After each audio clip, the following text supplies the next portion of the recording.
शेतकऱ्यांना सरसकट कर्जमाफी देऊन त्यांचा सातबारा कोरा करा यासह इतर मागण्यांसाठी शिवसेनेच्या वतीने चंदगड रवळनाथ मंदिरातून शेतकरी कर्जमुक्ती दिंडीचा प्रारंभ झाला।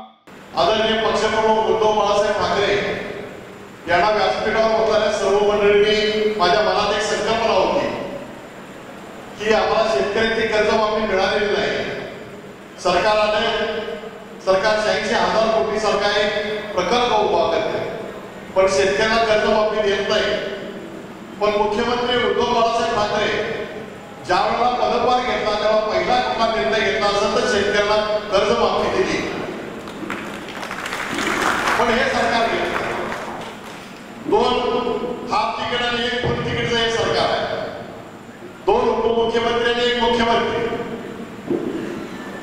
या ठिकाणी अजितदादा पवार पुण्यात गेले तर म्हणतात की सरकारची परिस्थिती नाही देण्यासारखी आणि देवेंद्र फडणवीस म्हणतात की वेळ आला तर आम्ही शेतकऱ्यांना कर्जमाफी देऊ। त्यामुळे हे सरकार जे आहे हे महायुतीचं सरकार नाही आहे। बाळुंडे पाटील सर हे अदानी आणि अंबानीचं सरकार आहे। कोल्हापुरातनं महादुरीला घेऊन जाणारं सरकार आहे। धारावीची झोपडपट्टी पाडणारं सरकार आहे। गोरगरिबांच्या घरावर बुलडोजर फिरवणारं हे सरकार आहे। या सरकारला एक प्रकारची जाग हवी म्हणून पक्षप्रमुखाच्या आदेशाप्रमाणे ही दिंडी आपण सुरू करतोय। अरुणभाई या ठिकाणी रवळनाथाचं एक जागृत देवस्थान आहे चंदगड तालुक्यात। आपल्याला बाहेर एक विठ्ठल रखुमाईचा एक रथ आहे, त्या रथाचं आपल्याला उद्घाटन करायचं आहे।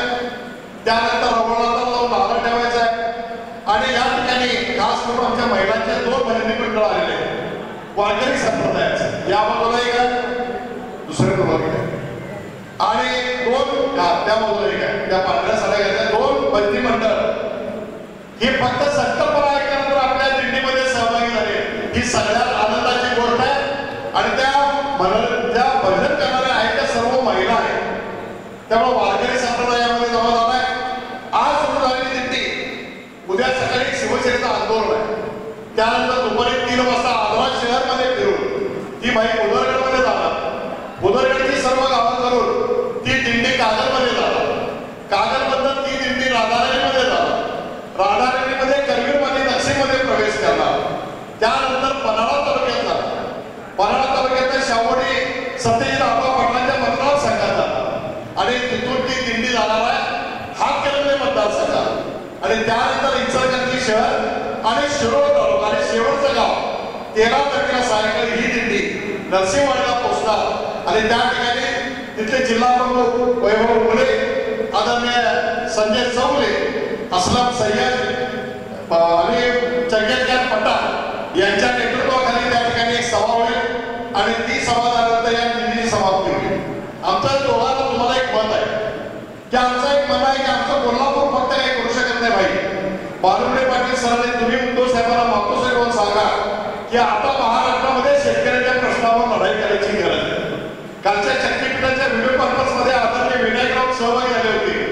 त्यामध्ये त्यांनी सांगितलेलं आहे की शिवसेना पक्षप्रमुख कोल्हापुराच्या शक्तीपीठ महामार्गाच्या आंदोलनामध्ये सहभागी होणार आहे ही आपल्या सर्वांना आनंदाची गोष्ट आहे। म्हणून गेली 2 दिवस मला सरांनी सर्वांची नावं घेतली। मग महेश असेल, विष्णू असेल, महादेव असेल, महादेव गावडे असेल, गडिंगलमध्ये प्रकाश मोरगुडे असतील, मी आता सर्वांची नावं घेतले। सर्व युवराज असेल, संभाजीराव पाटील असतील, दिलीप माने असतील, या सर्वांनी गेली 2 दिवस अत्यंत कष्ट घेतले। मी काल संध्याकाळी सर्व चंदगडच्या पदाधिकारी आमच्या समोर घेतले, जिल्हा प्रमुख सुनील शिंत्रे आणि आम्ही आढावा घेतला। फक्त भाई जरासं आमचं एक अडचण फक्त एवढी झाली की सकाळी आम्ही 9ची टायमिंग दिली, त्यामुळे दुधाची टायमिंग असल्यामुळे 9:30 वाजता लोकांना यायला जमलं नाही। जरा वेळ लागला 10:30 वाजले। आपली या ठिकाणी दिलगिरी व्यक्त करतो आणि आमच्या भावना पाठवाव्या आणि विदर्भामधलं बाळुंडे पाटील सर, कोकणामधलं, विदर्भामधलं, कोकणामधलं आणि मराठवाड्यातलं या दिंड्या निघाल्या पाहिजेत अशी आपल्याला विनंती करतो। परत एकदा आपल्या सर्वांचं, माता भगिनींचं, शिवसैनिकांचं, सर्व पदाधिकाऱ्यांचं, युवा सेनेचे सर्व पदाधिकारी, कामगार सेनेचे सर्व पदाधिकारी यांचं शतशः आभार मानतो आणि मी करतो। जय महाराज। यावेळी व्यासपीठावर संपर्क प्रमुख अरुण दुधवडकर, उपनेते संजय पवार, जिल्हा प्रमुख प्राध्यापक सुनील शिंत्रे, रवी किरण इंगवले, उपजिल्हाप्रमुख संभाजी पाटील, संजय चौगले, वैभव उगळे यांच्यासह रियाज शमनजी, चंगेज खान, विष्णू गावडे, राजू रेडेकर, महादेव गुरव यांच्यासह शिवसैनिक, शेतकरी मोठ्या संख्येने उपस्थित होते. अशाच नवनवीन अपडेट्ससाठी डिजिटल कोल्हापूर चॅनेलला सबस्क्राईब करायला विसरू नका.